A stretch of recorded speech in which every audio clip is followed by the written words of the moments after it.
Ayan, hello po sa lahat. Good morning po. Isang mapagpalang Huwebes ngayong araw po. Ayan, ayan. Ito lang, video-video lang po ako habang walang magawa dahil kakadating lang po dito sa aking workplace o sa aking trabaho. Bali ako po ay namamasukan dito kay Discarding Barbero.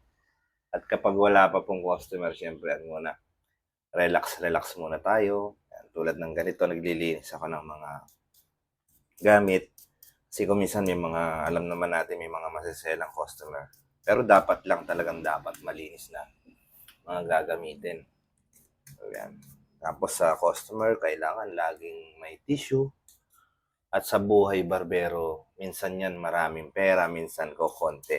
Kasi kung minsan, maraming customer, minsan naman konti. Weather lang po. Ganun lang naman ang mga barbero. At sa mga kapwa ko po barbero o stylist, saludo po ako sa inyo. Saludo po ako sa mga kapwa ko na hanap buhay araw-araw. Ayan. Kasi kailangan nating kumayod, kailangan nating magtrabaho. Sabi nga, pwedeng magpahinga, pero bawal sumuko. Ayan. Pakatandaan po natin yun. At sa mga baguhan pa lang po na barbero, pagbutihin nyo po, galingan nyo po, at manood kayo sa mga kapwa nyo barbero, makakuha kayo ng mga iilang technique at yung mga technique na kakaiba, ayan, pulutin nyo yan or pag-aralan nyo yan.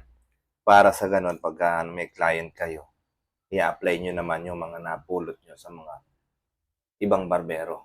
Ayan, ganun lang naman. Share your knowledge, pero hindi dapat lahat. Kasi hindi naman pwedeng lahat-lahat. Kukuha ka lang ng ng idea. Ayan. Ayan, muli po sa mga kapwa ko barbero, kapwa ko stylist, saludo po ako sa inyo. At maraming salamat po. Hanggang dito na lang po muna ang aking video. Ayan, thank you po. Bye-bye.